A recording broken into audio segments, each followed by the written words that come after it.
David the bard on his bed of death lies. Deserters, as a rule, are held in less than high regard. But when you're ordered to fight a battle you're bound to lose for a cause in which you don't believe, by an officer you don't respect, desertion becomes the only sensible option. I've seen too many obedient heroes with their guts spilling out to think different. You're really leaving? Today? Don't know why I'm packing these cases if I'm not. If this was the coward's way out, then so be it. Only Christine would have to show up and start asking awkward questions. But why, Philip? You know what they say? Change is as good as a rest. And right now, I need a rest. A very, very long rest. Did something happen at the Vaughan's party last night? Excuse me, I need to get to the wardrobe. Because according to Andrew, you just walked out, got into your car, announced you were leaving Aberallo and then just drove off. If that's what Andrew said, then that's probably what happened. But why? Maybe I need a fresh challenge. Oh, by working as a locum in Cardiff. How's that a challenge? A kind of challenge that pays 800 a year. Oh, come on. I can pay off my debts and get a decent car that actually works. And since when did you give a damn about any of that? What about the Medical Aid Society? Well, nice while it lasted. You don't mean that. But now that the bosses have got their hands on it... But they haven't. Andrew agrees with you now about taking Vaughan's money. He told you to say that, did he? No. All right, so what if he did? Surely it makes a difference. Better late than never. What's it say in the Bible? More joy in heaven over one sinner that repents than over 99 who never needed to? Or something like that. Oh, so if you've won the argument, why leave? How could I tell her the truth when it would only be met by scorn, disbelief and derision? So I had to keep batting her questions aside. Seriously? Why? You want any of these dresses? Sorry? Gwyneth was about your size. After you've had the baby, of course. Some's barely been worn. Help yourself, because I'm not taking them. Is that what this is about? Gwyneth? Too many painful memories? Something like that? I need to put these suitcases in the boot, so if you don't mind... Oh, only if it is. I can help. You want to talk? We can talk. As long as it takes. It's the same with Andrew. And that'll bring her back, will it? Running away certainly won't. Don't knock running away. It saved many a coward's life. Last thing you are, Philip, is a coward. Only because you've never seen that side of me. Now, if you don't mind... Have you been drinking? You're in my way. I can smell it on your breath. So, I had a drink last night. So what? So everything! Just leave it, Christine. You've been doing so well. Why? You should know better than to ask a boozer a question like that. Something's happened. What aren't you telling me? I'm not stupid. If only you were, things would be so much easier. What's that supposed to mean? It's me that's stupid, forget it. What aren't you telling me? Come on, Philip, I need to know. Which is when Pancho came to the rescue. I've already fed you once, you daft mutt. No shoe. Since when have you had a dog? I don't. He's just a freeloader. Now clear off. Oh, he's lovely. What's his name? Pancho, when I'm in a good mood. Pancho. As in Pancho Villa, Mexican revolutionary. Famous for making a right nuisance of himself. Now go! Why are you pushing him away? Why are you pushing all of us away? Oh, for goodness sake. Where are you going now? Still a couple of sausages in the pantry. Anything to shut him up. Shut up, you flea bag. So, come on. What aren't you telling me? Let me feed the dog first. Oh, you're so frustrating. And now I need to spend a penny. It's like every 10 minutes at the moment. When I come back, I expect an answer. And I won't leave till I get one. There you go. Now, will that shut you up, you greedy pooch? It's in the nature of tragedy that the more you try to escape your fate, the sooner it catches up with you. Hello? Anyone at home? Lydia Vaughan was the last person on God's earth I needed to see right then. Oh, Dr. Denny, you are in. Sorry for intruding on your Sunday. I've bought you that book on Theosophy. Consider it a gift. Trouble is, it's not really a very good moment. Oh, don't worry, I'm not stopping. My driver's waiting in the car. I just needed to clarify something you said last night. What was that? That if I were to separate from my husband, that I'd be entitled to treatment under the Medical Aid Society for the... Anxiety neurosis. Yes. Well, you'll need to register with a medical aid doctor first. I don't suppose I could do that now with you.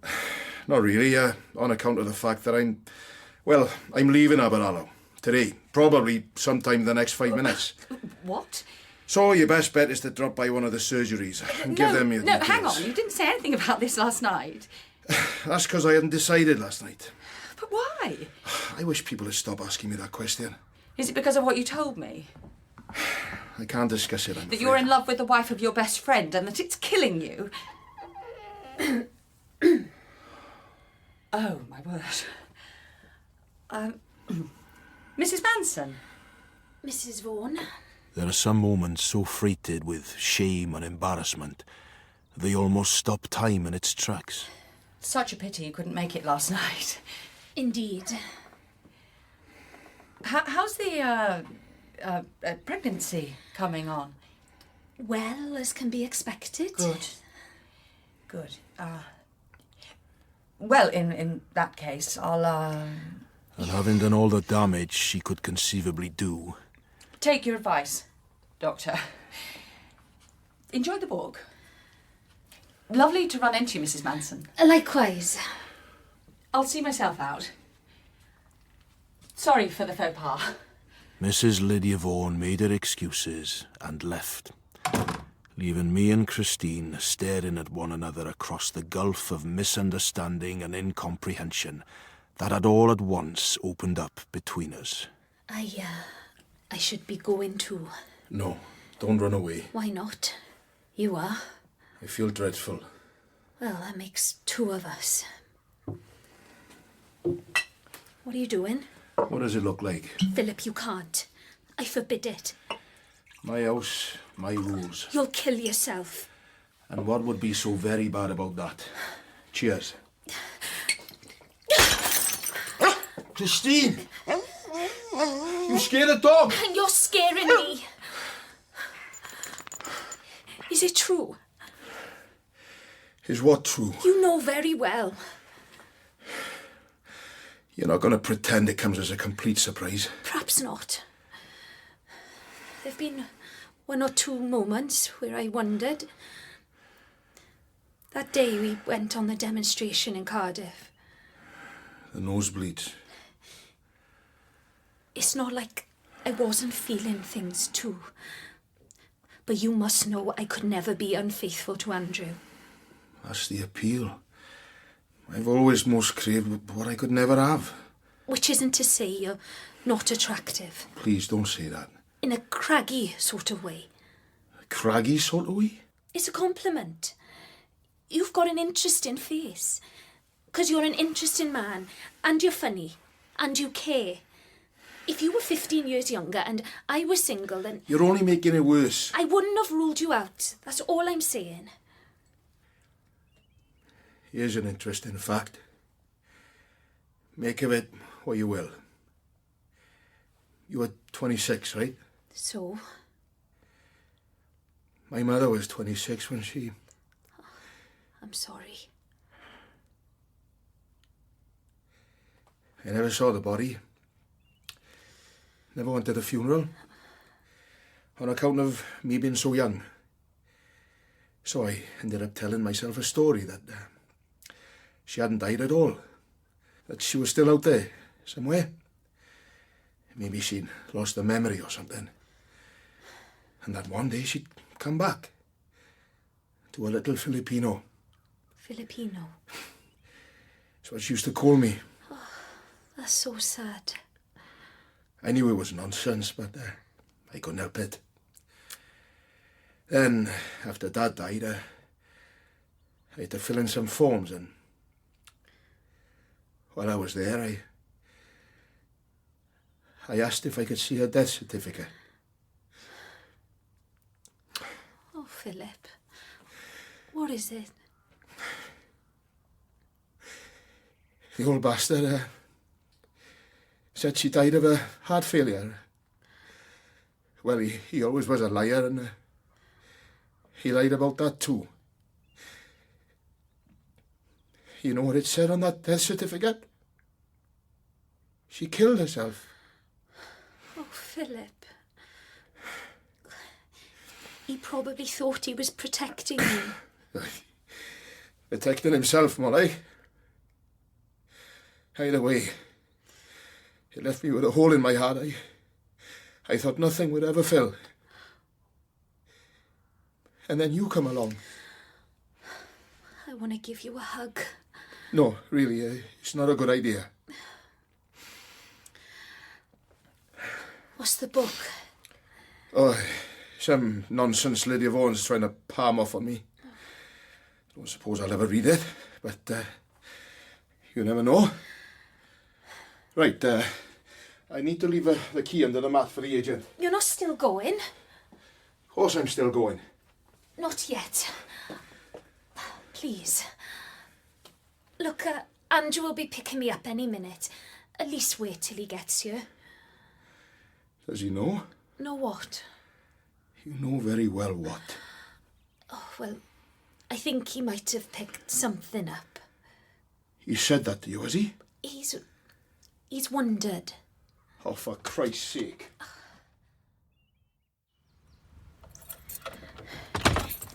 It's not like he's angry with you or anything. He understands. A man can only take so much humiliation. I'll see you. Philip, I'm begging of you. Not like this. He needs you. I need you.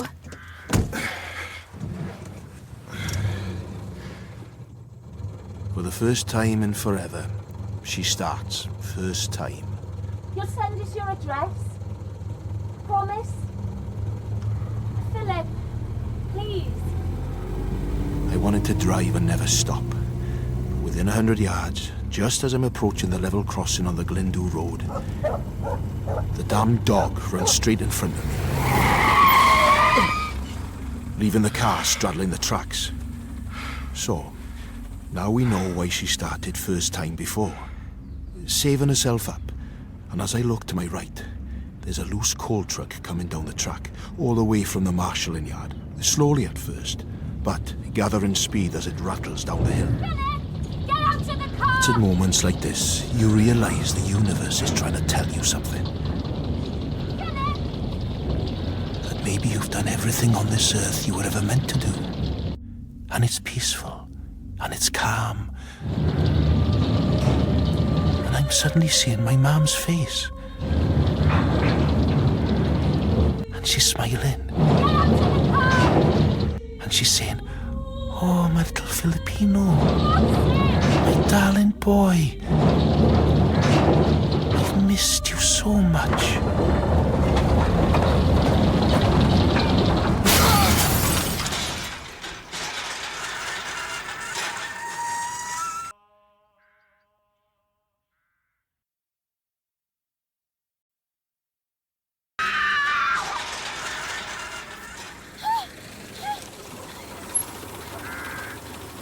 Christine?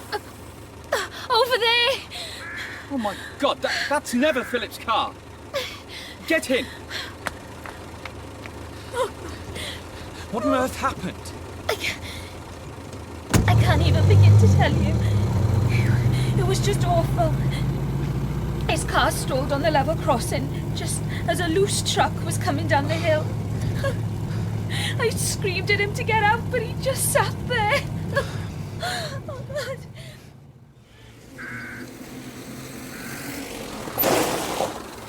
Oh my God.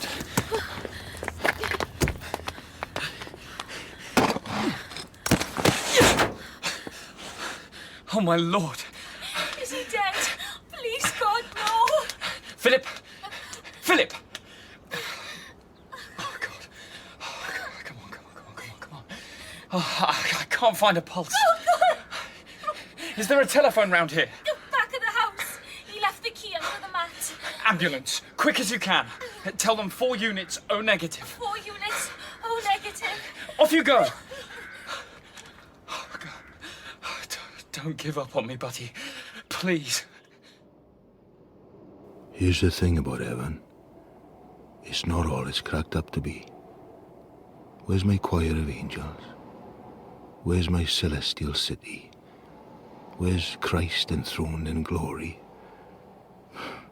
This is what you get for being a godless heathen. Where's all my loved ones? Gwyneth, the child I never knew. Where's my mum? She was there a minute ago. What's happened to her? Mom? Mom? Somebody? Anybody? Is this how it's gonna be? An eternity of nothingness, with only my thoughts for company, and not so much as a drink to wash them away? If this is heaven, you can stuff it. I'd rather be in the other place. Who says you're not? Good God. Hello, son. Long time no see. What the hell are you doing here? Been wanting a word with you for quite some time. Where's Mom? Like she was ever gonna solve your problems. Where is she? I don't know and I don't care. And neither should you. You heartless bastard. You haven't changed one bit. And neither have you. And that's the problem. Sanctifying her. Putting her on a pedestal. Thinking the sun shone out of her fundament. You killed her. She killed herself. You know this. You drove her to it. So what if I did? You're admitting it. Whether I did or didn't's not the point. What is the point is your determination to blame everything on me, thereby absolving yourself of all responsibility for the misery in your life. I'm a drunk, Dad's fault. I'm a womanizer, Dad's fault. I'm consumed with self-loathing, Dad's fault. Everything in the whole damn world is Dad's fault. Nothing to do with you at all. If only your precious mommy hadn't left you the way she did, everything will be just fine. Claptrap, baloney, and balderdash. You always were a bully. There you go again, blaming the old man. This infantile infatuation for your best mate's wife. Your best mate's wife! Is that my fault too? You are 40 years old. When are you going to grow up? Bit tricky when you're dead. Ah, but are you though? Philip, please, don't give up on me. I'm begging you. Someone thinks you are worth it even if you don't. Up to you. What's up to me? You're a fine doctor, son, with a set of cast-iron principles. Would make any father proud. Proud? Yes, proud. That didn't happen in spite of all you went through. It happened because of it. Think on.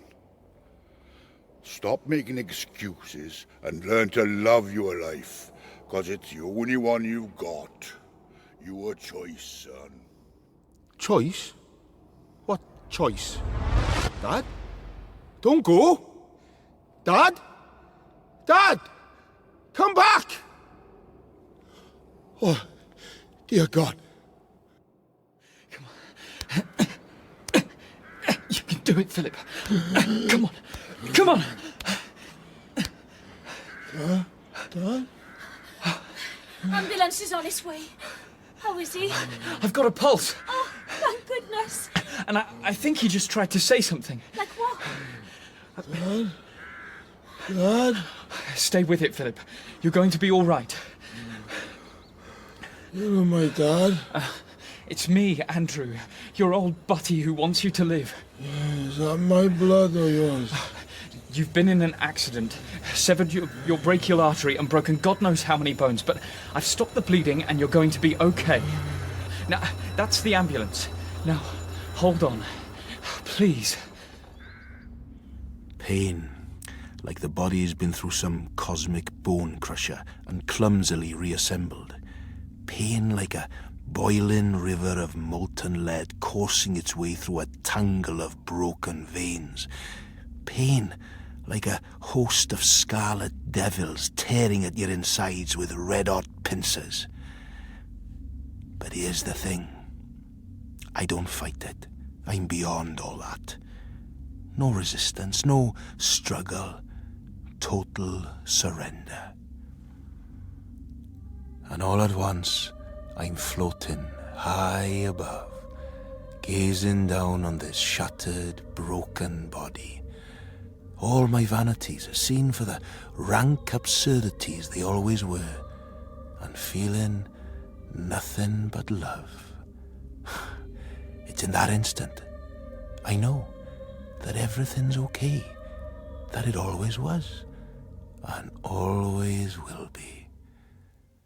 It's 5 days and 2 operations later before I'm in any state to receive visitors. Blimey. All these roses. Who on earth sent them? It would have been imprudent to say. Who can afford that kind of money? And all these cards.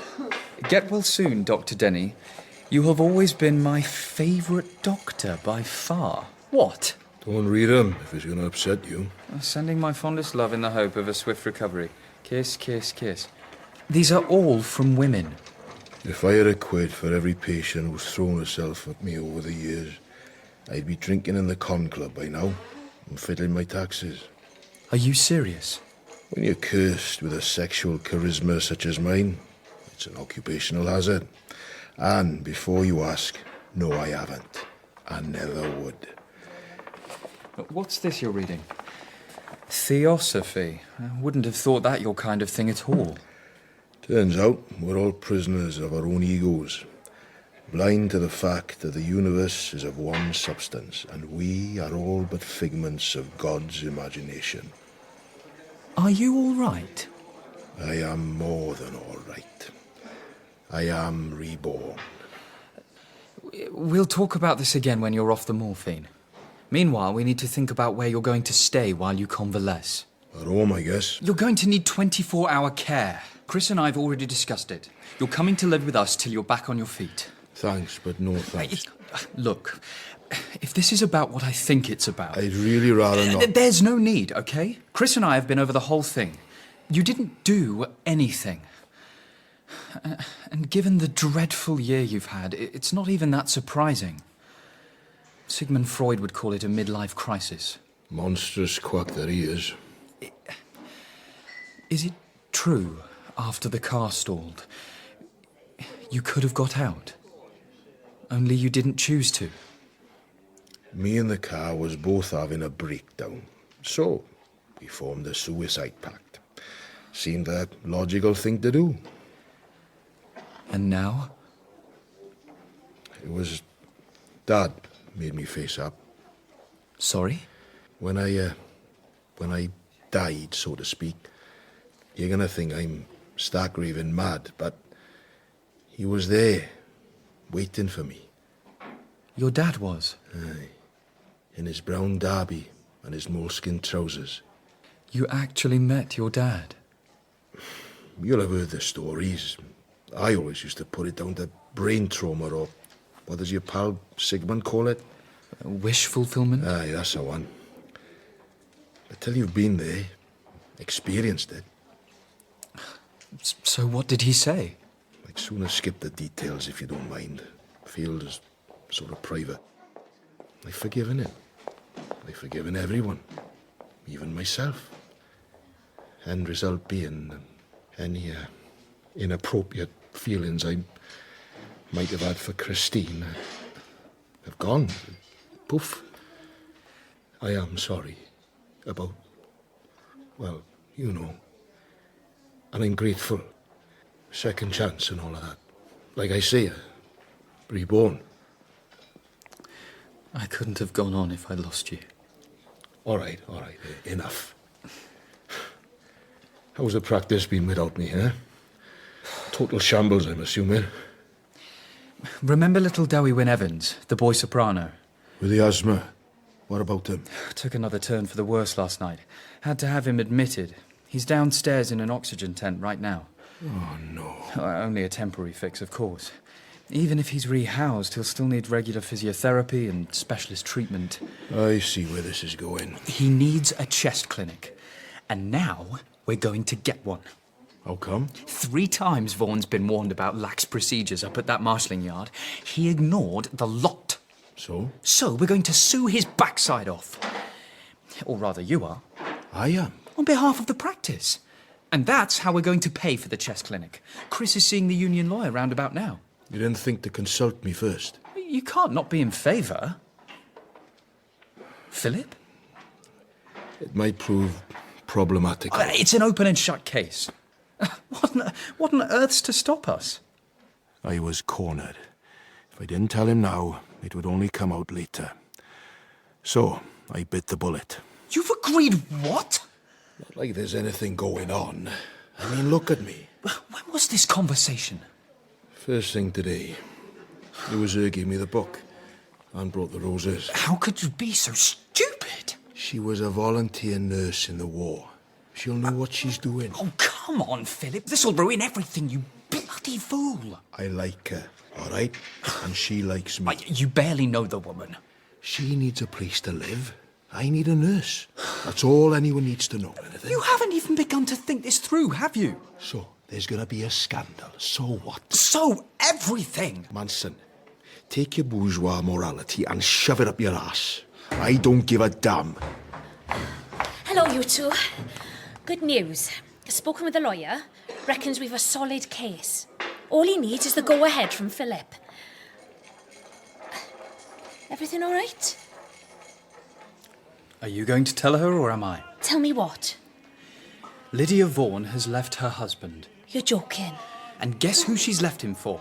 Who she's moving in with. Yet all around him his gaze wildly roves, till it alights on the harp that he loves.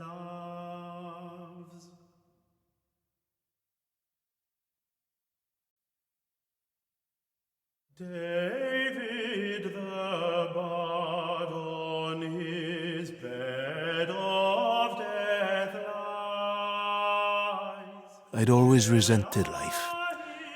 Not like I ever signed up for it. Had the full implications been spelled out, would any of us have agreed? So, it comes as a shock, albeit a delightful one. After 40 years of being bullied and bounced along the raging torrent of life, to find myself suddenly floating effortlessly in the lagoon of limitless love, at one with the universe. It turns out the pain, the grief, the horror were but grim preludes to the great realization that there is no past, no future, no here, no there, no me, no you, just the eternal now. Have you completely lost your mind? If I have, I wish I'd have done it years ago. All right, so you died and came back to life, a major trauma, during which you experienced hallucinations. If that's what you choose to call them. After which, you read one book of mystical mumbo-jumbo, and now, all of a sudden, you're reincarnated as the Buddha of Aberala. It's not mumbo-jumbo. Lydia Vaughan is an attractive woman, I'll grant you. But you do realise she's certifiably nuts. Hey, I'd watch your mouth, old boy. She'll be a patient before too long.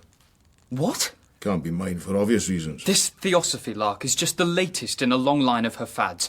She's been a free thinker, a suffragette, a naturist, for God's sake. And it's not like this is the first time she's left her husband. I'm aware of that. She always goes back. Well, till she does, I plan to make the most of it. The whole town's talking about you.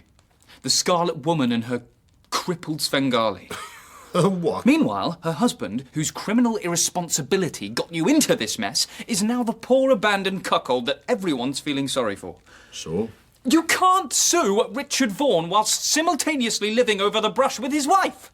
It's as simple as that. We get on. We talk. Everything from D.H. Lawrence to Leon Trotsky to Buster Keaton. She's a fascinating woman. Be happy for me. All right. Guess where I was before I came here? Up at the hospital. Discharging little Dewi Wynne Evans to free up the bed. His mother's furious. Understandably so. He's supposed to be singing in the Eisteddfod come May. A week of breathing in those damned fumes from the works and he'll be right back where he was. We need that chest clinic. Not just for him, but for all the hundreds of others that would benefit too. Agreed. Read the book, why don't you? Learn to trust the universe. I give up. Call me when you come back to your senses. All right, so I was being a dick. Looking back, I see that now. But then, I'd always been a dick. Dickdom being my speciality. At least I was being a better class of dick. So you're suffering with anxiety neurosis, Mrs. Vaughan? Mrs. Vaughan? Why the formality? The following day, Lydia visited Manson in his surgery. He was less than pleased to see her. We might know each other socially, but in here you're my patient, which demands a professional relationship. Perhaps you'd like to list your symptoms. I thought Philip was your friend. Not something I'm prepared to discuss. He speaks so highly of you and you're treating him like this. Why? Like I say... Because he fell in love with your wife? That's all been resolved. In which case, what's the problem? This is not an appropriate Well, you'd rather he was subject back for on the discussion bottle? here. But he's found a reason to live, and you despise him for it. Are we going to discuss your symptoms or not? That's Richard's tactic. Change the subject in the hope it'll go away. You're not seeing a private consultant now. I have other patients in the waiting room. Can we come to the point? Dr. Manson, I've spent a lifetime being bullied by men like you. Regardless of what you and the rest of the small-minded moralists might say, I'm not answerable to anyone but myself. Are we clear? Very clear. Good. Lydia Vaughan, for all her eccentricities, was a very formidable woman. Which, of course, is what I liked about her. So, how long have you had the trembling in your hand? 6 months, maybe. And your psychiatrist puts this down to anxiety neurosis. Had you lived with my husband these last 9 years, you'd have something to be anxious about too. Does it come and go? I have good days and bad days. And today? A bad day. And you're having trouble with your bowel movements? Cenopods help. How about sleeping? When one suffers with my condition, sleep is a luxury. Okay. Roll up your sleeve, please. I want to take your blood pressure. Philip's told me all about the little boy with asthma. I can't discuss other patients, I'm afraid. He lives by the steelworks, I understand. As I say, I... Only there must be many children live by the steelworks and they don't all have asthma. There's no accounting for it. His mother breeds canaries for the mine, I understand. Allergy was an exotic notion back in them days. Hardly anyone knew anything about it. Certainly not mere GPs. So? Well, it's just that I had asthma as a child too. I also had a canary. And when the canary died, so did the asthma. It's just a thought. How long have we got them for? A week to start off with, and we'll see how it goes. Oh, so sweet.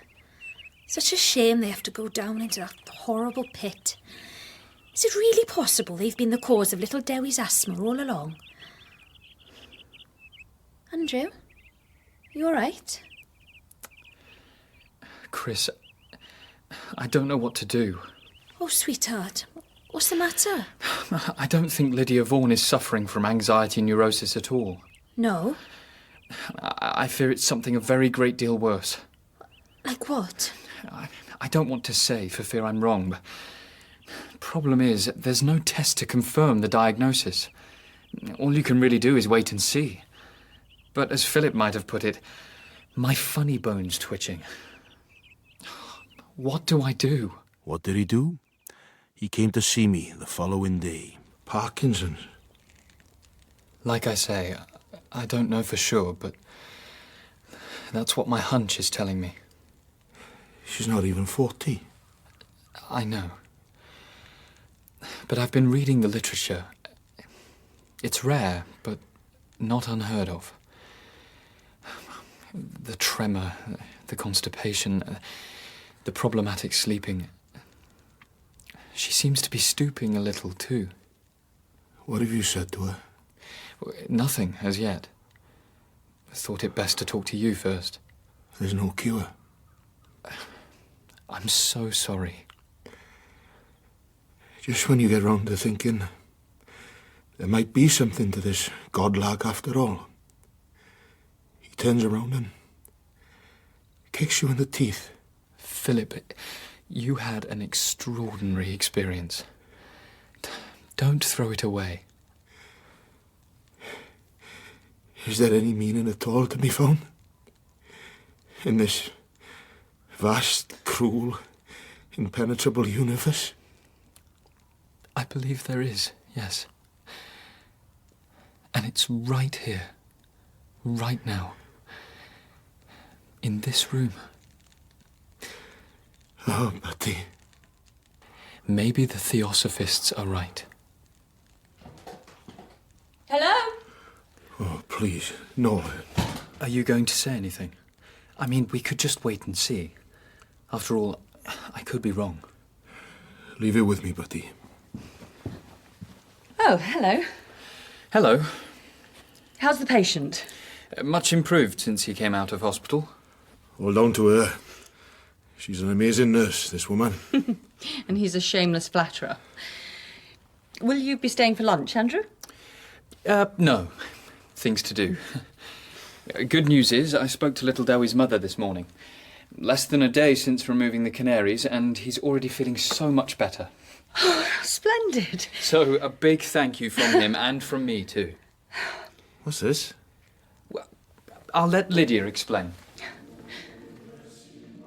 And with that, he left, leaving me to have one of the most difficult conversations of my life. Suffering comes as part of the deal. Why should I be an exception? She took it with extraordinary grace, not a trace of self-pity. And it was some days before she broke the news. I've spoken to Richard. Told him about the Parkinson's. And? He wept. Really? For all his faults, he's not an unkind man. He always loved me in his own peculiar way. You know, he's already drawn up plans to rebuild the marshalling yard. I've heard. It'll be the safest in the South Wales coalfield, according to today's paper. And once he's done that, he's going to sell up. Why? To look after me, is what he says. I see. And what did you say? I'm sorry, Philip. But one has to be practical, however much it might hurt. After what felt like an eternity of intensive physiotherapy, I was almost back to my old self. I say that my old self had been left far behind. The Philip Denny who spent every waking moment, even when he was sober, fighting the urge to drink, had gone, as had the ceaseless internal conflict that put me forever at war with myself. It was the night little Dewi Wynne Evans was due to sing at the Citadel. Excuse me. Thank you. Philip, you made it. I haven't missed him, have I? No, you're just in time. He's next on. We'd given up on you. I got held up. Where's Lydia? That's what I got held up by. Oh, no. What's happened now? She's fine, but she's gone back to her husband. What? Oh, Philip. By mutual consent. We talked about it long and hard, and in the end figured, well, it was for the best. Yeah, she's written you a letter. Me? Well, open it. Dear Dr. Manson, Philip will have told you of my decision. Please don't think badly of me, or him, or even Richard. Sadly, I'm soon going to need round-the-clock care, and it feels invidious to call upon the Medical Aid Society to provide that when my husband is willing to pay. I appreciate all you've done for me, as does Richard. Please accept this cheque from him made out to the Society as a token of our eternal gratitude. £10,000? Oh, my word. For the new asthma clinic. You're joking. We'll talk about it later, once little Dewi sung his song.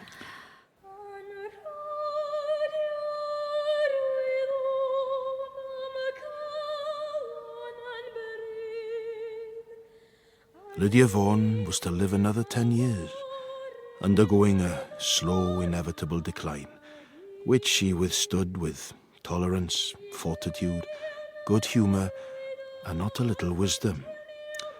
We remained friends right to the end. Meanwhile...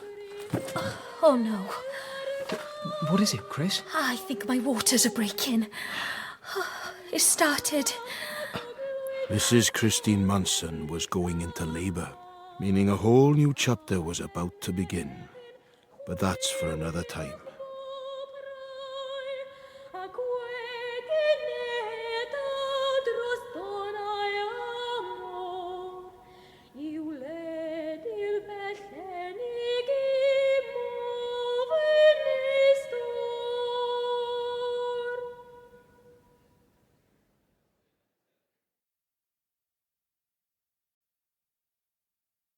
David the bard on his bed of death lies. You're doing really well, my love. I can see baby's head. Got a fine head of hair. When the next one comes, I want a really big push, yes? I'm doing my best. Come on now. That's it. The irony is that save for a few days of nosebleeds at the start, and the usual backache towards the end, it had been a model pregnancy. And the labour, though a little on the long side, was no worse than to be expected with any first child. How much longer? I mean, for heaven's sake. Not that that was ever going to stop Dr. Andrew Manson from tying himself in knots of anxiety. I know you're worried, man, but if you keep walking up and down like that, you're going to wear out the rug. Next door's cat had kittens last week. 5 of them. They just slipped out, one after the other, like a string of sausages. I've had more problems passing a stool. Why can't humans be like that? It's a fundamental design error. You know what the chapel rabble would say, of course. God's punishment for Eve's disobedience. I will greatly multiply thy sorrow and thy conception. In sorrow thou shalt bring forth children. But then God always was a vindictive bastard. Since when were you able to quote the Bible verbatim? Since forever. Dad used to pack me off to Sunday school so he could have the morning in bed with his latest floozy. There's an irony in there somewhere, if I could but ferret it out. Look, will you sit down, man? I keep thinking back to little Lazzie Morgan. Oh, now you're just being stupid. Oh, I can't help it. Lazzie Morgan was the child that arrived stillborn back in the spring of 1925. I have nightmares about that night, even now. What are you talking about? You saved the lad's life, when any ordinary doctor would have given up long before. You were a bloody hero. I was bloody lucky. I'll tell you what, let's have another cup of tea. I'll put the kettle on, shall I? Oh, thank God. Oh, thank God. Thank God. Oh, go on then, buddy. Go on. And congratulations. Even at my cynical worst, the birth of a new child would still bring a lump to my throat. There might be poverty, hunger, disease out there, but the arrival of a new life, like that of a snowdrop in January, is an act of glorious defiance, an assertion of hope in the face of all the facts.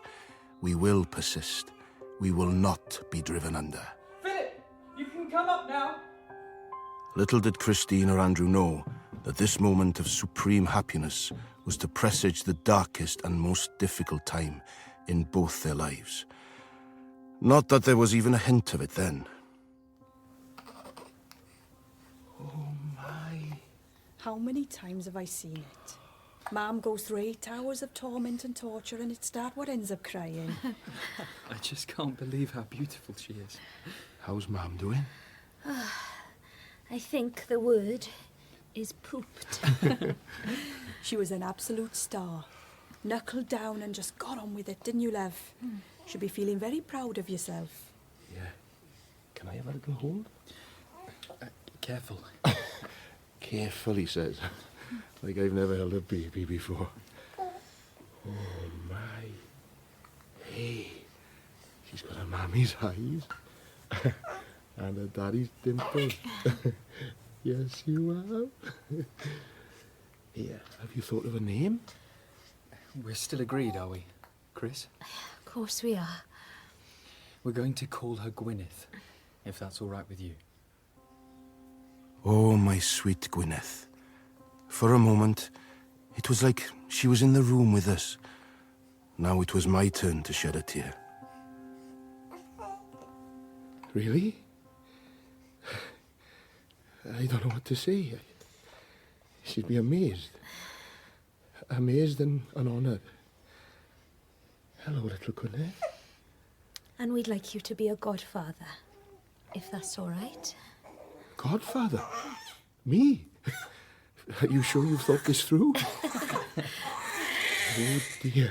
I think this little one needs a mammy. Let's try her on the breast again, shall we? Which I think is my cue to leave. Here you go. You're kidding. You stay here, Bertie. I'll take care of this. My close encounter with the Grim Reaper had entirely dissolved many of the shibboleths upon which I had based my life, to be replaced with a conviction that regardless of all the horrors besetting the world, everything, and that includes the pain, the suffering, the tribulation, everything happens for a reason that can only be grasped from beyond the protecting veil. Dr. Manson's house? Is that the doctor? And you are? Mrs. Edwards. It's about my daughter. And the child's name? Maggie. She's come out in a rash. Barely slept a wink last night. I think it's the measles. And your address? We run the tobacconist on Snowdon Oh, Avenue. yes, I know. I'm afraid Dr. Manson's otherwise engaged at the moment. This is Dr. Denny speaking. Are you all right with me seeing her? Of course. Okay. I'll come straight round. I'll see you in 5 minutes. Thank you, Doctor. Anything important? Mrs. Edwards runs the tobacconist on Snowdon Avenue. Child's been up all night with a fever and a rash. She thinks it's measles. You're joking. I'll take care of this one. But you know what it's like. Where there's one, there's bound to be more. Hold on to your hat, Buddy. It's going to be a bumpy ride. Measles had been keeping its head down in Aberalow these last 2 years. We'd all got a bit complacent, maybe. It was to come back with a raging fury and an intensity I'd seen neither before nor since. Please, everyone, a moment's hush. So, your wife's just had a baby. So what? Please? You get straight back on the Please, horse. can I have your attention? Within 2 days, both waiting rooms, even the corridors, were groaning with sick children. Now, as you can see, we're very busy today. Nurse Williams is running a priority system. That means only the most severe cases will get to see a doctor today. What? If your child has the measles rash, can I urge you to take them home? You've all been given a leaflet. Read it carefully and do everything it says. And please, please, I can't stress this enough. Keep your child quarantined. Total isolation from other children until the symptoms have gone. All the doctors of Aberalow soon found themselves working 14-hour days, weekends included. The hospital turning away all but the most severe of cases. Appallingly, 2 children were to die, and in a close-knit community like Aberalow, you could almost taste the grief. It would be 2 weeks before Manson and I were able to catch up. It was only then that I was to discover the seriousness of his own situation. What do you mean you can't see your own baby? Only person allowed anywhere near is Angharad the midwife. What? Even though I always wear a mask whenever I see an infected patient, even though I bathe and change my clothes after every shift, Christine only lets me see her from out on the landing. Really? I've not so much as held Gwyneth since the day she was born. That's taking things a bit far, isn't it? That crib you bought her hasn't been used, not once. Keeps the child in bed with her the whole time. Look, I know this must be awful for you, Buddy, but I wouldn't worry too much. It's just nervous exhaustion. I've seen it in hundreds of mothers. If it was just that, I could probably cope. Only she's not feeding. Mastitis. Every time baby latches on, it hurts like hell. Result being, she's hardly putting on any weight, and I'm getting seriously worried. So give her a bottle. Which is what Angharad's been saying all along. Only she won't have it. Sees it as a personal failure. Aye, this is what you could do with a mother-in-law. Oh, God, yes. What would I give? The 3 of us were all lost souls. No parents, no brothers, no sisters. When a family was needed most, it wasn't there. So, what are you going to do? Angharad and I have come up with a plan. Only I wanted to run it past you first. They're both asleep, Doctor. Do you want me to go ahead? Just give us 5 minutes, will you, Angharad? I'll be in the kitchen. Thanks. So what's his plan? Mrs. Roberts down the road had a baby last month. She's offering to wet nurse. For a consideration, of course. And what does Chris say? Won't even countenance it. Ah, right. So you're gonna sneak baby out to the house while she's asleep? I know how bad that sounds, but what other options do I have? She's not gonna like it. Well, of course she won't. Do you have any better ideas? I could try having a word myself. Not a chance. She'll see you as an infection risk too. Well? I wouldn't want to be you when she wakes up. Do I go ahead or not? What I was to say next would precipitate a tragedy. If only I knew then what I know now. I don't see how you've got a lot of choice, boyo. So that's a yes? I guess so. I'll go and have a word with Angharad now. And so it was that Angharad stole into Christine's room, scooped the baby up in her arms and carried her downstairs. Can I hold her for just one moment, please? Of course you can, my love. Oh, my sweet child. My darling girl. This will soon be over, I promise. See you very soon. I'll stay with her till she's settled. Yes? Pop back in the morning. Thank you.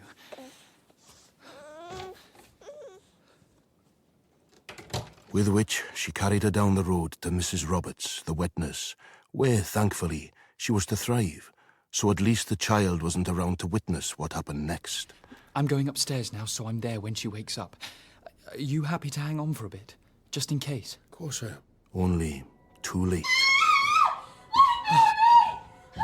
Someone's taken my baby! Oh, no. I'm coming, Christine! Where is she? Someone's taken her! She was here! Where is my baby? Where is she? Christine! What have you done with her? It's all right, What calm have you down. done with She's her? perfectly Where is safe. she? Angharad's taken her to the wet nurse for a bit. What? Just What? for the I time want being, her back! so she I can want put her on a bit back of weight. Now we want her back please, this Christine, instant! it's for her Do own you hear good. me? I swear to God! I swear to God I'll kill you! What? You bastard! You bastard! You bastard! I hate you! Don't you? I hate you! Stop! Don't you touch me! Don't you touch me! I hate you! I hate you! Danny, my medical bag! Quick as you can! I hate you all! You're all in it together, right? You and that bitch of a midwife, Philip! I've seen some horrors in my time. Soldiers with their guts hanging out, screaming for you to finish them off. But nothing had prepared me for this. We need to sedate her! Syringe of phenobarbital, quick as you can! Scratching and clawing and spitting. A tigress who'd lost her cub, eyes as wide as saucers, burning with hatred and fury. I'm going as quick as I can! Get off me now! Okay, I've got her! I'm holding her! And with that, I plunged the needle into her arm and pressed. And in an instant...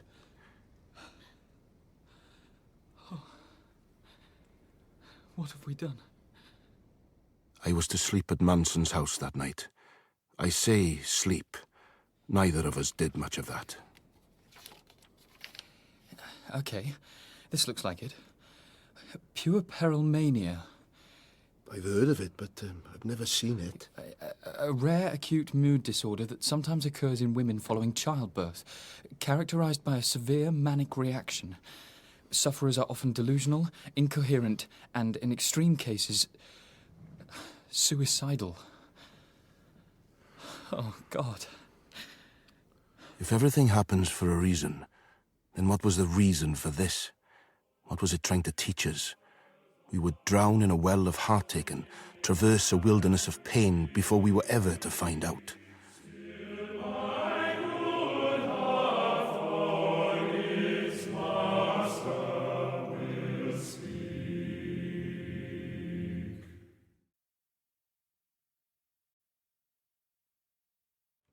David the bard on his bed of death lies. I've always had an affinity for those who we choose to label insane. Because let's face it, given the state of the world, if you've not at one time or another been driven at least a little bit mad, you haven't been paying attention. Which is why my heart had gone out to Mrs. Christine Manson when she'd lost her mind to poor peril mania. That the birth of her first child should coincide with the most virulent eruption of measles in 30 years was the most wicked bad luck. Combine that with a stubborn refusal on the part of her mammary glands to function as they should, and it's no great wonder she fell out of her tree. But now, With the epidemic disappearing over the horizon and life returning to something resembling normal, it was hoped that with plenty of rest, the madness would abate, and she'd soon be back to her old self. Sadly, fate had other ideas, and it came in the shape of Nurse Cerys James, aged just 19. Dr. Denny? Cerys?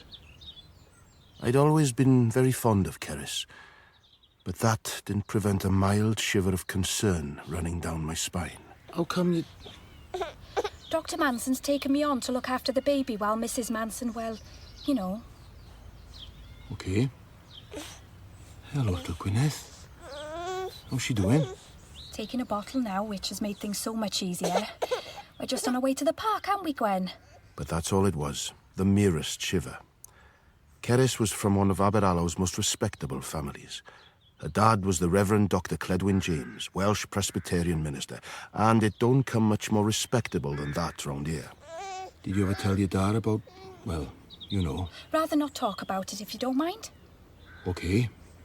And yourself? I'm fine. Why shouldn't I be? She'd got into trouble. The kind of trouble naive young girls have found themselves in, since before Little Red Riding Hood bumped into the wolf. And of course, being a daughter of the manse didn't help. But I'd been young myself and was in no position to judge, so I chose not to pursue it. At least, not then. How's Mrs. Manson? Very quiet. Not saying much, but calm, which Dr. Manson thinks encouraging. Oh, good. Is he in? In the parlour, yes, only... What? You won't say anything to him, will you? Please? About what? He knows I'm not qualified. He knows I didn't take the exam last summer, but he doesn't know why. You won't, will you, say anything? Why would I? That conversation we had up at St. Agnes Well that time. Oh, right. And of course, it was that conversation up by St. Agnes Well that had prompted my shiver of concern. Are you still feeling how you did that day? No. I'd never have taken this job if I did. And you're sure about that? Yes. I love it here. Please don't say nothing. All right, but it might be an idea if you did. No. Me and Dr. Manson, we go way back. He'll understand. I don't want him to know. I don't want anyone to know. Ever! Cerys, hang on. We can talk about this. But she and baby had already gone. The rules of doctor-patient confidentiality are not to be broken lightly. With the benefit of hindsight, that was clearly a mistake. But then hindsight always was a smug bastard. And besides, Dr. Andrew Manson, grateful for all the help he could get, clearly thought the world of her. That girl has been an absolute godsend. Literally. Turned up out of the blue. Heard I needed help. Would I like to take her on? Saved me no end of bother. If I was going to say anything, it would have been now. Only who was I to add to his worries? Charming, willing, capable. You'd never think she was a Presbyterian minister's daughter. Always a smile on her face, and she adores that child. I don't know where I'd be without her. She always was a cheerful lass. You know her? Well, she's on my list. Well, you'll know what I mean. Lucky to get her. Should have been working full-time up at the hospital by now, only she's missed her finals for some reason, and, well, their loss is my gain. So, I chose to change the subject. She tells me Christine's doing well. Fingers crossed. Anything that doesn't involve her trying to scratch my eyes out has to be considered progress. But she's still not herself. I can barely get a word out of her, and I'm close to despair. I was wondering if you'd have a go. She might listen to you. I found Mrs. Christine Manson in bed, curled up like a snail, eyes vacant, staring into empty space. Christine? Christine? How are you doing? I don't know how long I sat there. Time passed like a slow camel crossing a very big desert. She said nothing, until eventually, out of nowhere... What's it like to die? What kind of question's that? Will I get to see my father too? Who knows? You did. according to Andrew. And who's to say what was going on? You told him it was realer than real. That you forgave him. That you forgave everyone. Even yourself. Is that true? Well, yeah, maybe. That from up there, everything made sense. All the pain, all the suffering. Kind of. Sounds wonderful. I didn't like the way this conversation was going one bit. Even hell would be better than this. Look, I've been where you are, Christine. I know what that hopelessness feels like. That nothing will ever change. Only it does. 'Cause look at me now. Shall I tell you a secret? Go on. My husband and that hussy of a nurse he's hired. What about them? Can't you guess? Christine, you're being ridiculous. Only she didn't say another word. She sank back into a pit of misery, and time resumed its slow crawl, till eventually... Philip, can I have a quick word? Sure. I'm just popping out for a bit, Christine. I won't be long.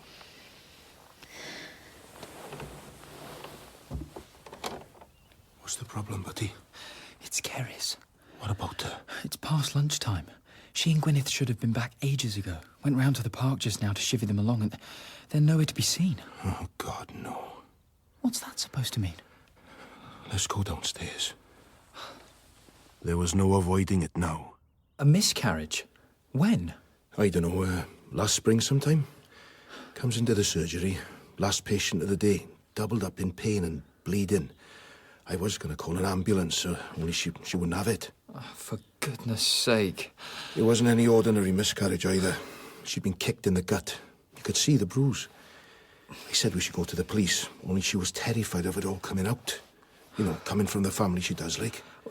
Do we know who the father was? I wouldn't say. But I know for a fact she'd been hanging around with Trevor Cadwallader, so draw your own conclusions. That entire family needs locking up. I patched her up best I could. Told her to come back and see me the next day. Only she never did. So why has she disappeared now? She's worried you'll sack her. Why would I do that? Because of what happened next. Go on. Well, a week later, I run into her. She's in a terrible state, grieving a lost child. And that's when she tells me. What? Well, you know, she worked the neonatal ward. So? She'd been having bad thoughts. Like what? About snatching a baby. And you didn't think to mention this before? So I told her straight. She'd have to stop work till she was over it. That's why she didn't take her third-year exams. Where's she likely to have gone? No way will she ever harm that baby. Where will I find her? Try St Agnes Well. Why there? Trust me, that's where she'll be. What's going on? What's happened? For God's sake, don't tell her. What am I supposed to say? You'll think of something. If I'm not back within the hour, call the police. Where's Andrew gone? Oh, nothing to worry about. Just a run-of-the-mill call-out. He'll be back before long. Where's my baby? With Keris, of course. And where's Keris? They'll be back soon.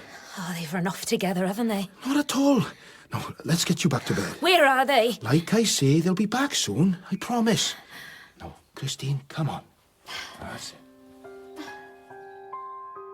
How was I so sure Keris would be up at St Agnes Well?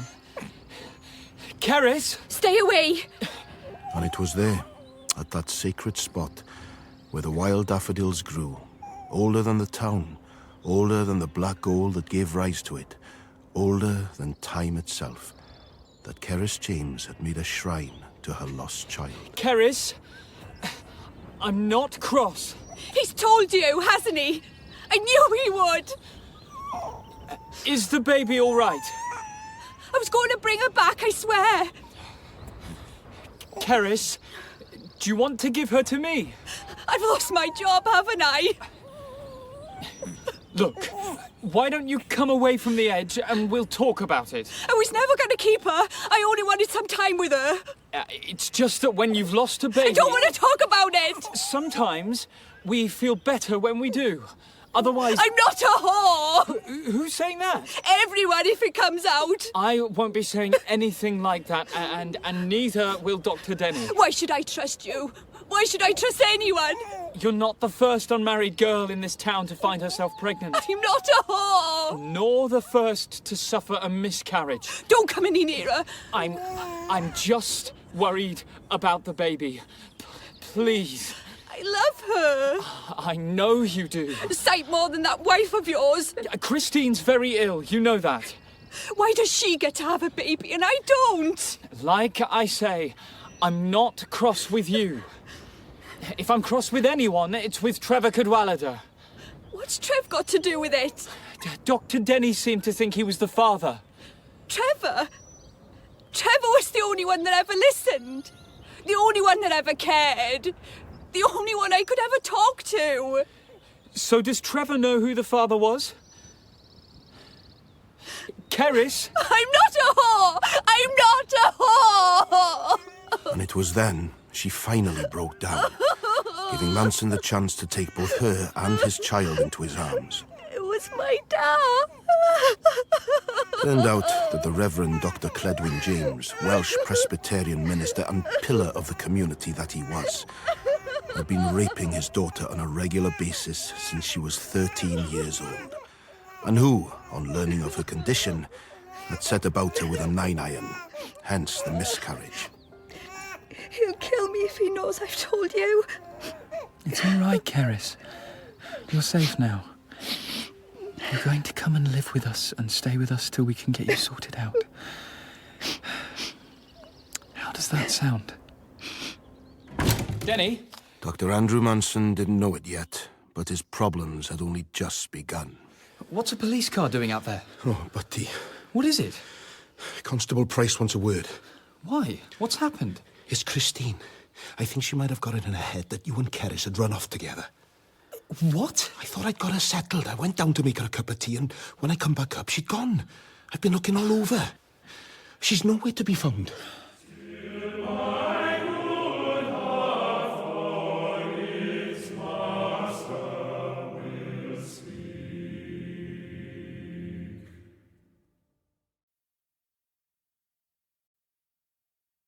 Fruitless searches, fraught telephone calls and frantic worry, that word finally came through as to what had befallen her. Dr. Manson, for her own good, your wife has been detained for a period of no less than 28 days under Section 27 of the Lunacy Act, 1890. And I'm saying that's unnecessary. I want her released into my care. And I'm saying that's not possible. There are certain places, even the names of which evoke a primeval terror. As a child in the playground, to be told, "You're nuts, you're going to Pontanouth," was to be instilled with an overwhelming dread. A place of mythical horror like Bluebeard's Castle or the Bogeyman's Cave. I never believed for a second that it was actually real. As I've already said, Pontanouth takes its responsibilities towards the insane very seriously. High on a hill, far from poisonous vapours and prying eyes, Pontanouth loomed over the valley as a vast physical embodiment of the fate that awaited those who failed to conform to society's idea of normal. But Christine's not insane. It's a purely temporary condition resulting from an abreaction to childbirth. Dr. Manson, I'm really sorry, but these are the facts. Your wife was discovered on the footbridge of Aberallow railway station yesterday evening. I'm already aware of all this. Raving, incoherent, and attempting to throw herself under a train.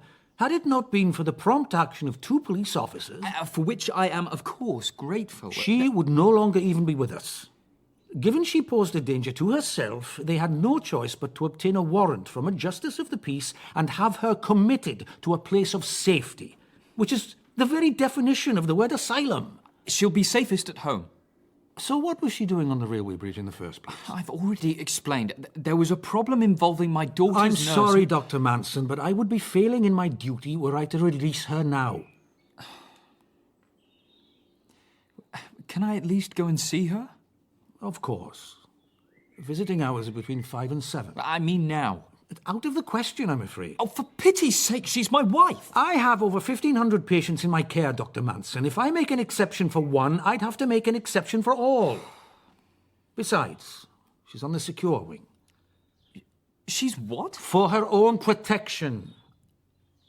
On top of which she's been heavily sedated. It would be a futile exercise. Dr. Andrew Manson returned home in a towering rage, burning with anger and frustration. She's not a criminal. Why are they treating her like one? I feel so guilty. If it hadn't been for me, none of this would have happened. No one's blaming you, Keris. If we were blaming anyone, it was a depraved and wicked father, the Reverend Dr. Cledwyn James, whose prolonged incestuous abuse of his daughter had prompted the present crisis. There was a telephone call while he was out. Oh, yes? Keris's mum, wondering when she'd be home. I don't want to go home. I can't go home. No one's suggesting you do. What did you say to her? I told her Christine had taken a turn for the worse and Keris would be staying here till she was better. Said she'd pack a suitcase of her things, so someone needs to drop by later and pick it up. Don't make me, please. Of course, not you. I'll do it myself in a bit. You won't say anything, though? Not if you don't want me to. Oh, dear. I think someone's nappy needs changing. Excuse me.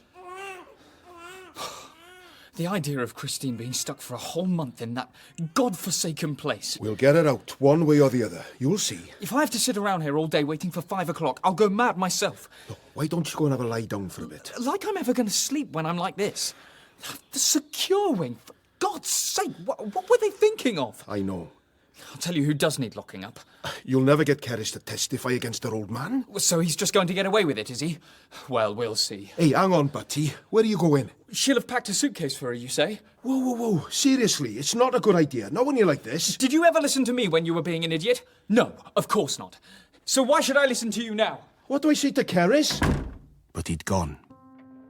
Possessed of a righteous fury, the very instrument of divine vengeance, Dr. Andrew Manson drove down into the valley and up the long, winding hill to the austere and forbidding manse, where the Reverend Dr. Cledwyn James hid his crimes beneath a halo of saintly piety.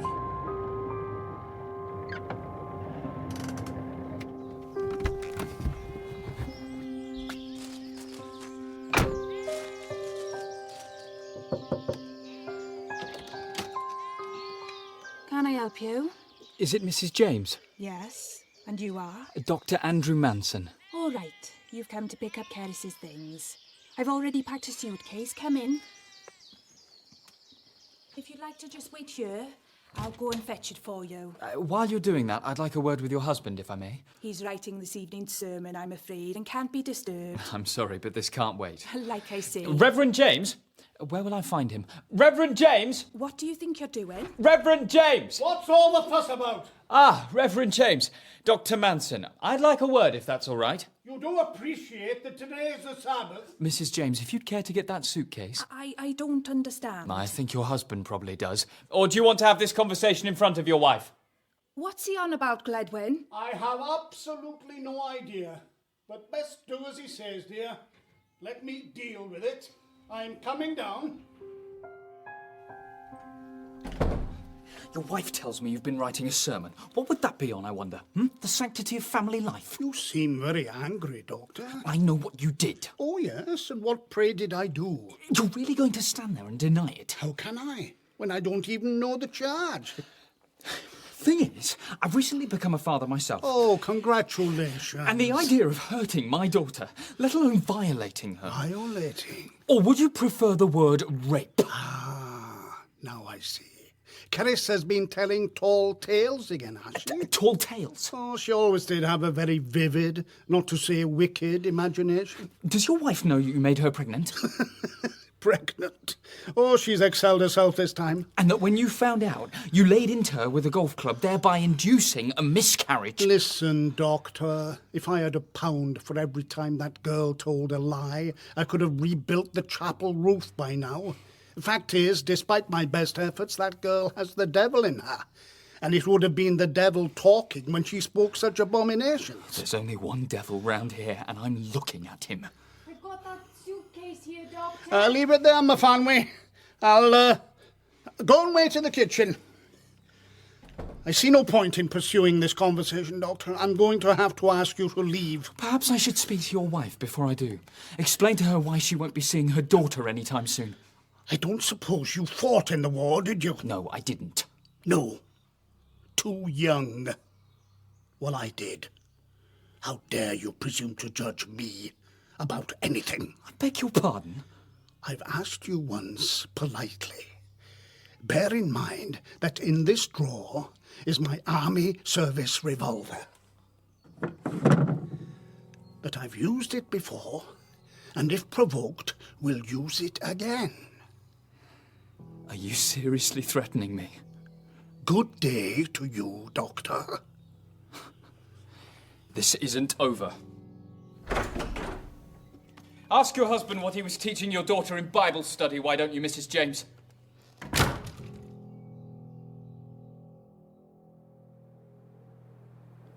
Was he saying what I think he was saying?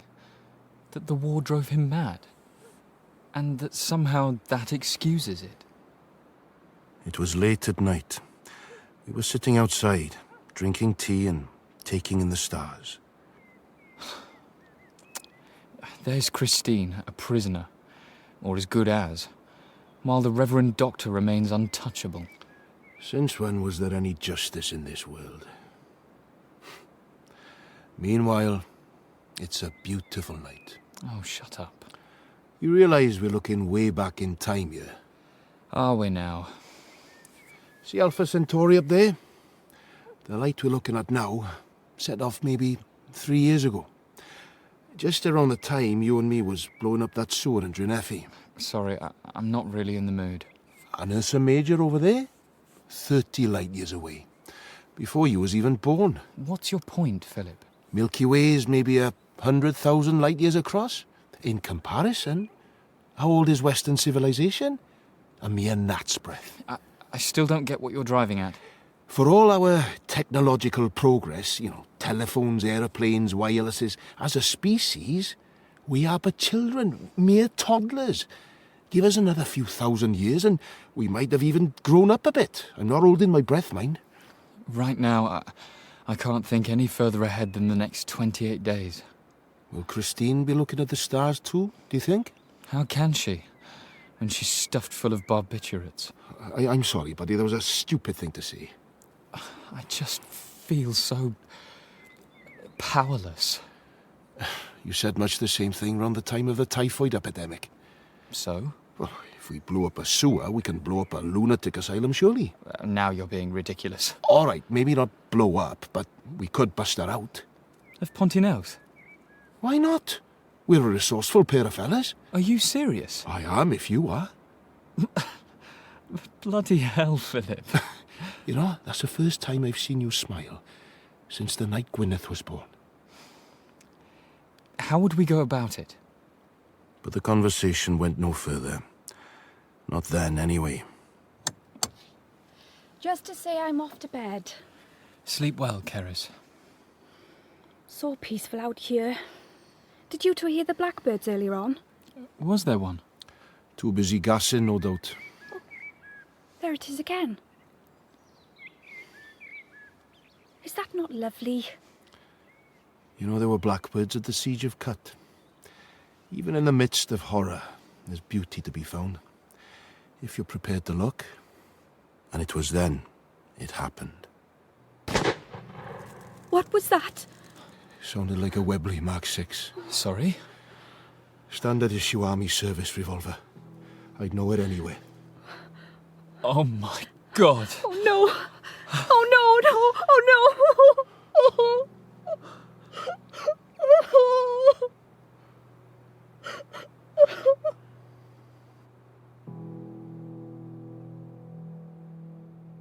For some reason, don't ask me how, we all three of us instinctively knew exactly what had happened. That there'd been a murder in Aberallow, the first in over 30 years, was extraordinary enough. That the victim should be the town's highly regarded Welsh Presbyterian minister, and the perpetrator his wife, was simply astonishing, made more so by the fact that Mrs. Cledwyn James finally forced to confront the truth from which she'd been long hiding, then had turned the gun upon herself. Meaning this apparently motiveless murder would forever remain a mystery. For Kera's sake, soon to be taken in and cared for by a kindly cousin in Cardiff, we conspired to keep it that way. Maybe there is some justice in this world after all.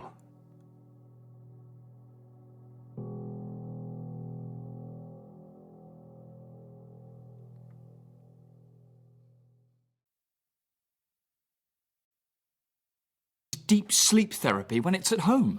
He was once again across the desk from Dr. Rodri Pritchard, head of Pontoneuth Lunatic Asylum. The chief characteristic of patients suffering from dementia praecox... Are you still saying my wife is mad? Some prefer the word schizophrenia. Is that their mania renders them unresponsive to conventional treatment. Deep sleep therapy, on the other hand, a week or 10 days of uninterrupted rest, has given rise to some encouraging results in Switzerland. So basically stuff them full of barbiturates and forget about them, yes? Not at all. You know, I might start using deep sleep therapy on my patients too.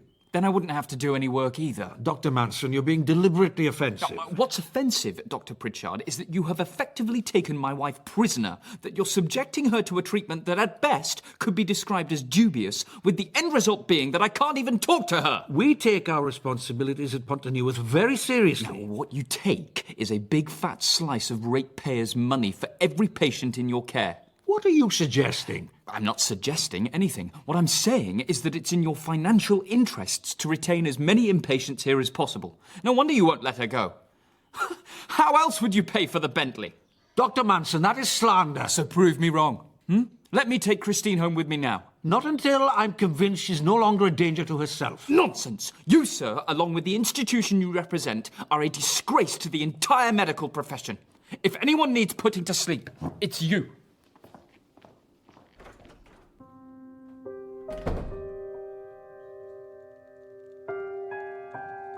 That was not necessarily the most diplomatic of responses. Wouldn't even look me in the face, the coward. He's never going to let her out now. Don't say that.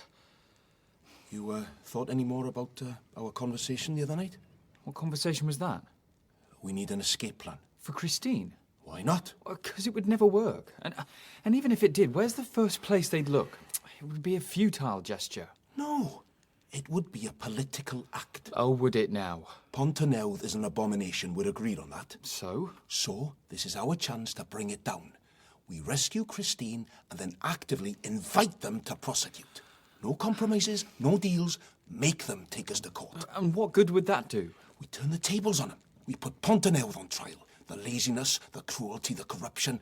Let's expose it for what it is. Then it wouldn't be just Christine we're rescuing. It'd be all the other poor buggers they've got locked up in there. Philip, I've got a small baby. And it's for her sake we'd be doing this, along with all the other kids who deserve a better future. Should we not explore the appeals procedure first? Oh, for pity's sake, Manson. Remember the sewer in Dreneffi? Was an appeals procedure going to do anything about that? No. Sometimes you've just got to act. Christine's on a secure ward. She's heavily sedated, fast asleep. I can't just walk in there, sling her over my shoulder and walk out. The whole idea is absurd. Oh, so such poverty of imagination. When does the new nursemaid arrive? This afternoon. Good. I'll pick you up tomorrow morning here, after surgery. Tomorrow morning? But that's the eclipse. Exactly.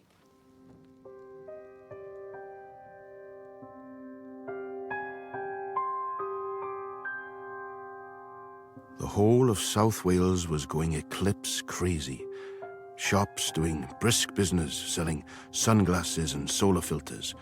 Schools and workplaces were making special arrangements to allow as many as possible to witness what would be a rare and memorable event. The forecast was good. So, what better time for a pair of mischief makers to make a bit of mischief? What on earth? Your carriage awaits, sir. Di Driscoll & Son Undertakers? Otherwise known as Die the Death. And what's with the overalls? Oh, I got some for you too. There you go. Put them on. Really? Oh, too proletarian for you, are they? You middle-class pillock. Put them on. 2 minutes later, we was on our way. So are you going to explain? You mean you haven't worked it out yet? I have an alarming suspicion. Where did you get the van? Same place I got the overalls. Me and Died of Death go way back. We have an understanding. What kind of understanding? Manson, don't be dense. So explain. We're doctors, right? We deal with dead bodies all the time. If I can put a bit of business Di's way, where's the harm? And what do you get out of it? The use of his van for a start. And for a second? Oh, he bribes you, doesn't he? It's just a friendly arrangement. Corruption, you mean? Corruption, he says. You don't think Oxford takes a cut from the other lot? What? So, it all works out fair in the end. Oxborough takes bribes. Considerations. And Urquhart? Can I remind you, we all took a 15% pay cut at Christmas. So am I the only doctor around here not taking backhanders? How's the mind fatigue board these days? Sorry? You were going to resign, you said. What with it being such a total waste of time, have you? I've had other things on my mind. But you're still taking the $500 a year they pay you to sit on your ass and do nothing. Hypocrisy, thy name is Manson. I'll write to them tomorrow. Too late, my friend. We are about to free your missus with the use of a funeral director's van, corruptly obtained. You are already hopelessly compromised. Why are we stopping? Because we're early. So what's the plan? No one wants to miss the eclipse. They'll all be out on the front lawn watching. And that's our chance. The southern horizon was already darkening, as though a giant but silent thunderstorm was approaching. The totality, as they call it, starts just after 1:15 and lasts 5 minutes, 23 seconds exactly. That's our chance. We drive up the back lane. Hang on, how do we carry her? I got a coffin in the back. What? Not a proper one, just the temporary thing, you know, they used to carry bodies to the morgue and whatnot. That's going to be heavy, surely. It comes with a trolley, so it's through the delivery entrance. Anyone asks, we're picking up a corpse. Regular thing. No one will think it odd. Then, along the back corridor... Hang on. What if she wakes up while she's in the coffin? That's not going to happen. How do you know? No, I'm sorry, Denny. This is not a good idea. Manson! Do you love your wife? Of course I do. Are you outraged at the way she's been treated? You know I am. So stop being a sissy and pay attention then. Secure units at the far end of the corridor. By rights, it should be locked. Only it never is. Why not? Because all the patients are asleep and they can't be asked. So, we load her onto the trolley and we scarp her double quick. Couldn't be simpler. At 14 minutes past the hour, we pulled up outside the delivery entrance.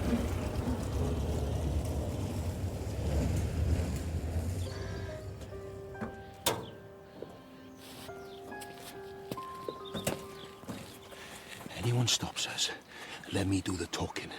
The minute they hear your posh voice will be rumbled. Oh, my word. Don't look, man. You want to go blind? There's more self-indulgent ways of doing that. We were now just seconds from the totality. The birds stopped singing, the cattle in the field lay down, and a cold chill blew in from the south. Is that not amazing? We don't have time to stand and cope. No, give me an hand with the trolley.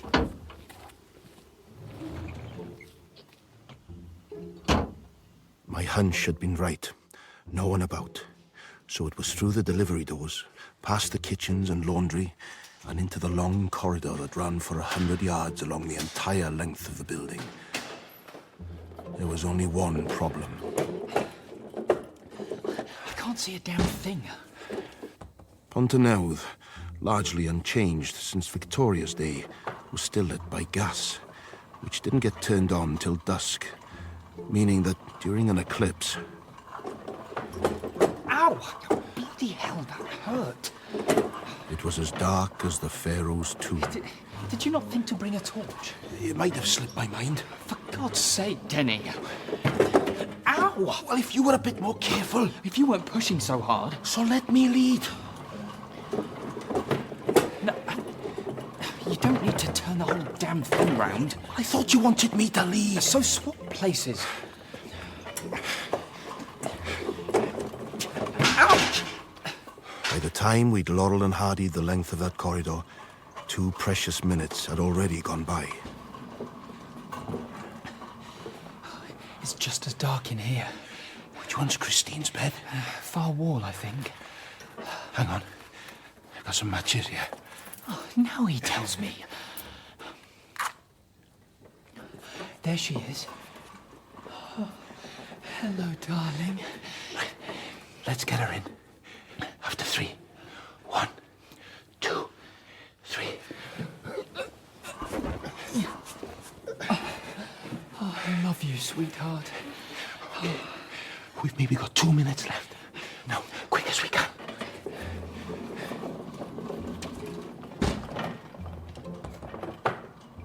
If we Laurel and Hardied it there, we Keystone copped it all the way back.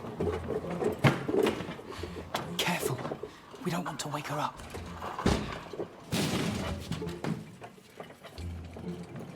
To emerge out into the open, just as the first rays of sun were to peep out from behind the obscuring moon. We hadn't bargained on what was waiting for us. You! Yes, you! Oh, hell's teeth, what's he doing here? It was only Dr. Rodri Pritchard who was about to step into his Bentley. He's going to recognize me. Keep your head down and let me do the talking. I thought I'd explain to your boss that the services of Di Driscoll & Son would no longer be welcome at Pontynewydd. Oh, why would that be, sir? He knows full well. My arrangement is with Robertson Co. these days, so you can take that body straight back to the mortuary where you found it. Would a £5 consideration help change your mind, sir? I know you don't, Well, can't think how, sir. Only arrived in Wales last week. Most odd. £5, you say? All right, just this once. Off you go. With which, having pocketed the fiver, he disappeared inside the building. Oh, dear. Manson. Bribery and corruption? When did you sink so low? That fiver was supposed to last me till the end of the month. Hey, you've got your wife back, haven't you? So quit complaining. Sweetheart, I've got someone here who wants to say hello. I think she might be coming round. Don't try and force it. She'll wake when she wakes. Who on earth's that? A glance out the window was enough to know. That was sooner than I expected. Why? Who is it? Who do you think? Open up, it's the police!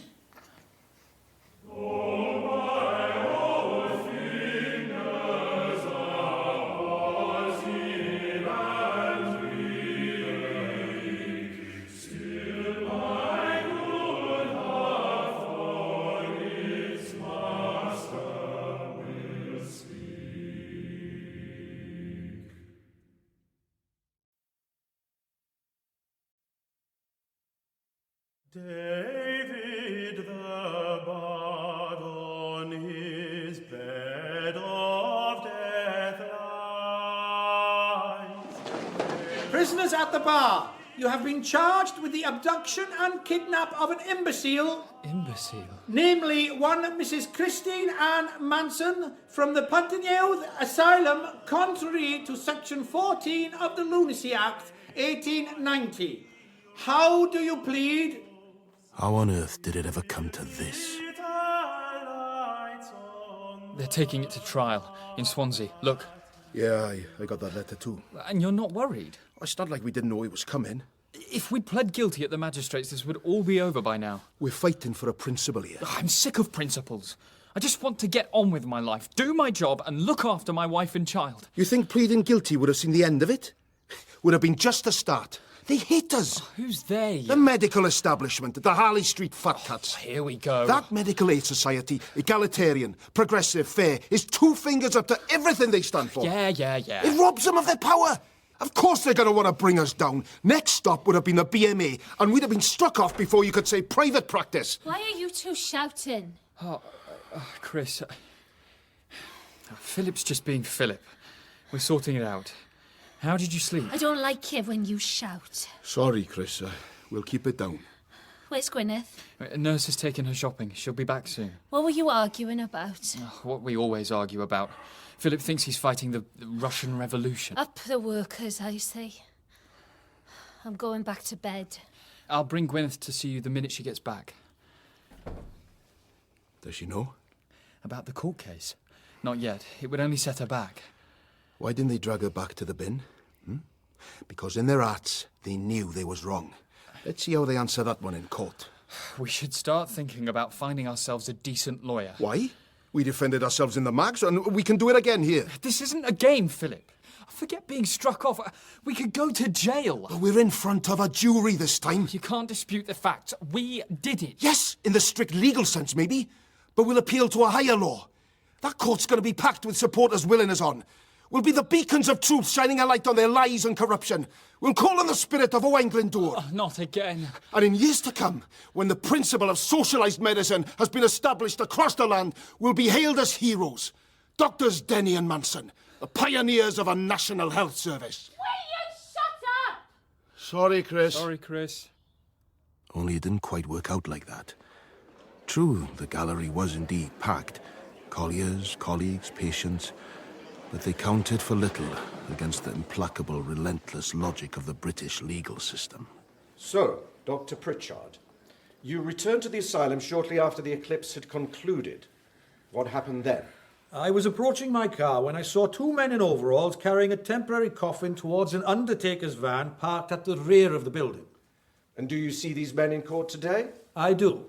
Over there, in the dock. Just to clarify, is it the Crown's contention that Mrs. Manson was smuggled out of the asylum in a coffin? This was an occasion when the phrase, sober as a judge, couldn't have been less apt. These are agreed facts between the parties. Oh, good Lord. Carry on. And when did you first realise that your patient, Mrs. Christine Manson, had indeed been thereby abducted? So it went on. It was over half an hour before I got to have my turn. Dr. Pritchard, as Chief Medical Director of Pontoneuve Lunatic Asylum, are you aware of the widespread fear, not to say terror and opprobrium, in which your institution is held by the general public? My lord, I must object. It is not Pontoneuve that is on trial today. Perhaps Dr. Denny could restrict his questions to an examination of the facts. Agreed. Carry on. Forgive me, Judge. My lord, I mean, I am trying to establish a motive as to why the defendants went to such lengths. I have made my decision, Dr. Denny. Surely, to remove a patient from such an institution should be regarded not so much as a kidnap, but as a rescue. Silence. The jury will disregard that last remark, and Dr. Denny will confine his questions to those aspects of the case which are covered by the charge. The reason I'm taking this approach... I'm not interested, Dr. Denny. You might not be. I bet the jury is. Silence! Any further interruptions from the public gallery will result in instant ejection. Dr. Denny, I am trying to make allowances for your lack of legal experience, but I must warn that you are treading a very fine line. By the lunchtime recess, it was clear we were in big trouble. This is a farce. And that judge is as pickled as a herring. I was wondering that too. Jury's full of Tories. What makes you think that? You just have to look at him, man. This whole trial's been totally rigged. We're stuffed. In the afternoon, it was Manson's turn. Perhaps, Dr. Pritchard, you could tell the court how Pontoneuve is financed. Again, I must intervene. It's in your interests, is it not, to retain as many patients as possible? Dr. Manson... Why won't you let him answer? The warnings I gave Dr. Denny apply to you too. According to the minutes of the Pontoneuve Overseers Board, you receive a salary of over £3,000 a year, Dr. Pritchard. Is that correct? Dr. Manson, you either confine yourself to the relevant facts or I will conclude this cross-examination at once. Your decision. So, he tried another tack. Dr. Pritchard, you administered deep sleep therapy to Mrs. Manson, correct? Indeed. Perhaps you could explain what deep sleep therapy involves. Again, my lord, how in any way does this bear upon the case? And that's when Manson lost Am I not to get a proper answer to even a single damned question? Silence! Dr. Manson and Dr. Denny will see me in my chambers immediately. We'll take a 15-minute adjournment. All rise! He stayed on his feet, storming up and down like a rabid dog on a chain. It's not like I don't see through your little game. Praying to the gallery will not be tolerated in my court. Alcohol clearly is, though. I beg your pardon? Denny, this isn't helping.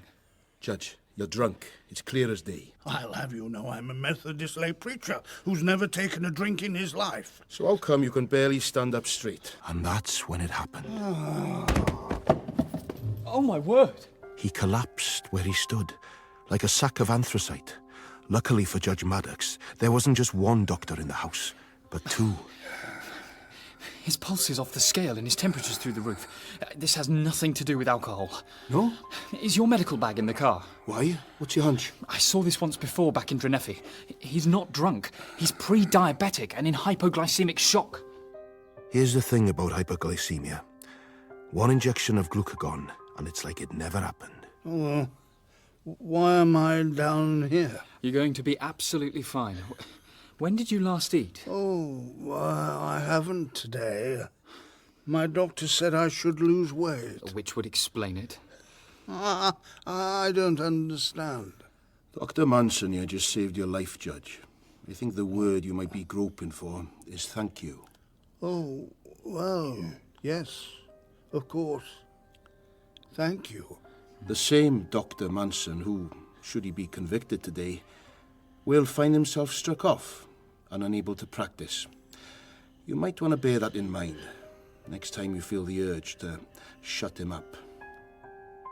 Whatever the reason for this medical emergency, be it the gods, be it fate, be it sheer good luck, Judge Roland Maddox, following an extended recess, was thereon to take a far more indulgent approach to our lack of legal experience. And how many patients might be undergoing deep sleep therapy at any one time? This line of questioning is inappropriate. Dr. Manson may proceed.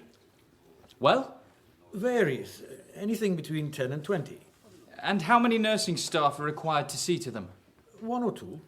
Given that the county is paying you up to £5 a week per patient, it makes for quite a cost-effective treatment, does it not? How much did you say your annual salary was again? It was late in the day when Manson made his final appeal to the jury. When it comes to his summing up, the learned judge may well, given the evidence you've heard, say you have little choice but to convict. But before you do, I'd implore you to put our actions into a more meaningful context. And it was at that moment, astonishingly, that Christine, with baby Gwyneth in her arms, appeared at the back of the public gallery. For a moment, it quite put Manson off his stride. As I was saying, do excuse me. What had always defined Christine had been her smile. A smile that had been all too sadly absent these last few weeks. But as Manson gazed up at her, and she gazed back down at him, it re-emerged like a shaft of glorious sunshine from behind the darkest of clouds. He abandoned his notes and spoke from the heart. The fact is, you see, members of the jury, regardless of the rights and wrongs of this case, regardless of what Dr. Denny and I might or might not have done, I love my wife.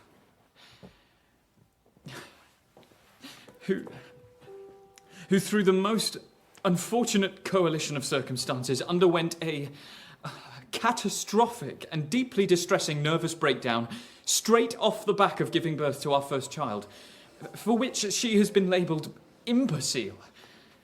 Did she need help? Yes, of course she did, but not the kind of help afforded by Dr. Pritchard and his heartless regime. She needed care, compassion, and security. So if loving one's wife is a crime, by all means, find us guilty. But if, on the other hand, you value love, loyalty, and respect more than you do rules, regulations, and narrow interpretations of archaic laws, then you might choose to take a different view. Thank you. Members of the jury, are you agreed on a verdict? We are. Do you find the defendants, Dr. Andrew Manson and Dr. Philip Denny, guilty or not guilty? Not guilty. There was an impromptu party back at the Mansons that spilled out onto the street. Everyone wanted to be a part of it. I'm so happy for you, darling. Not as happy as I am for you. Oh, sweetheart, don't cry. I'm crying because I'm happy. Hey, you two lovebirds. Here, telegram. Just arrived. Oh, who sends us telegrams? Congratulations, stop. Couldn't be more delighted, stop. A great victory for Aberallow Medical Aid Society and the entire labour movement, stop. Today you have lit a spark that will inspire a generation, stop. Who's it from? Who was it from? An old acquaintance, not yet 30 years old, recently selected to stand as Labour Party candidate at the next election. His name? Aneurin Bevan.